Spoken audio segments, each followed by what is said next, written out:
I only bred with one pigeon. I bred all my pigeons from them for 30 years.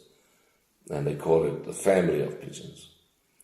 But if you do what I have done, to breed out of one cock bird, you can breed yourself into a corner, because then the breeding is too intense. So you've got to get an outcross. But with me, I have a way of breeding with them with the different colors. You know exactly. My cock, I had it up with 9 hens. A certain color come out. I know which way it went to. I need to get that pigeon back to where it's supposed to be. Yeah. My blue cock was, I have it now in my book, which I believe it's the best pigeon that was ever bred. Worldwide. I first said that in South Africa, and it sure didn't go down well. But I am of the old timers that believe what the greatest teacher taught us: by their fruits you know them, not what they talk. So actually, what the fruits of that cock has produced, no other pigeon in the world ever produced. You know, they say that talk is cheap, money buys the whiskey. You know, and in Americans there's a nice saying. They say, shut up and put up. You talk too much. You know, let's see the fruits. And then, as you know, Ian, that also the Bible says, faith without works. You can say you believe a thing, but if there's no works, what good is your faith? Now, the same with this bird. Why I was so taken up with it, I just bred the bird, you know. And then, but I knew the bird's lineage was potent. His uncles, all of them, there was 3 uncles of him. You know, they were 3 brothers actually, with his father, which was outstanding rollers. You know, so when I bred him, I gave away the father, and the guys actually took the bird, and when he took the bird, the next week, the blue cock came in a row. And I saw it's phenomenal, what I told you, like an A-shaped roller. And everybody knows in South Africa, I like a longish roll, you know, because to me, if the bird rolls longer, then you can see all the faults.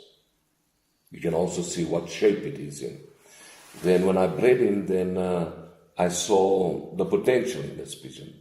Then I wanted the father back, but when I went to the guy didn't want to give me the pigeon, although he never paid me for it. And then I started to breed with the pigeon.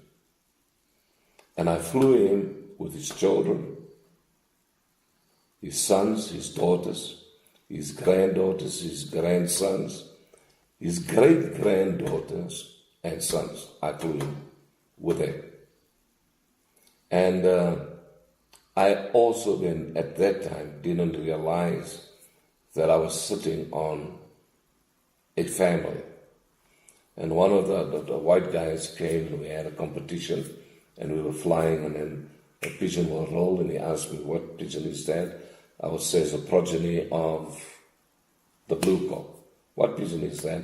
That's a great-granddaughter of the blue cock. And I went on like that. So he says, Edgar, do away with all the other birds. Just you have a family now. And keep the blue cock there. And then I did that. And there is where my strain of pigeons started, with the blue cock. I had all types of pigeons. But I actually created, if I could say, by the grace of God, this pigeon. I believe that was Jehovah Jireh. God can provide. And he provided me with this pigeon, which is the history of that pigeon is mind-blowing. Your mind can't, if you know pigeons, your mind can't comprehend or your mind is not wired up enough to actually see what God has done in that one pigeon. And as I said in my book, I said that, a mind, they would take 100 to 200 tons of rock out of a mine to get 1 carat of a diamond. And Charlton Heston said that a gift, a real proper gift, only comes once in 100 years. And Brother Branham says, God sends one gift in a generation, 40 years. They don't come in clusters. Therefore, you only have one Pele. You only have one Federer. They don't come in clusters.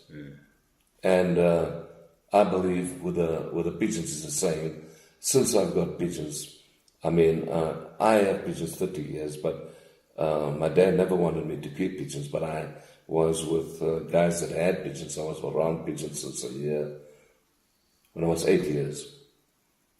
But I never heard of a pigeon like this.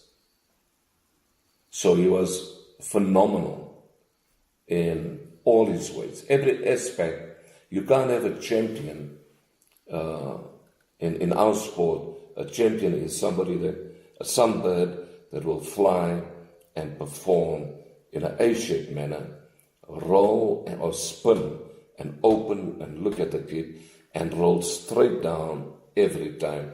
That's what I was speaking about, the keel, and that bird had all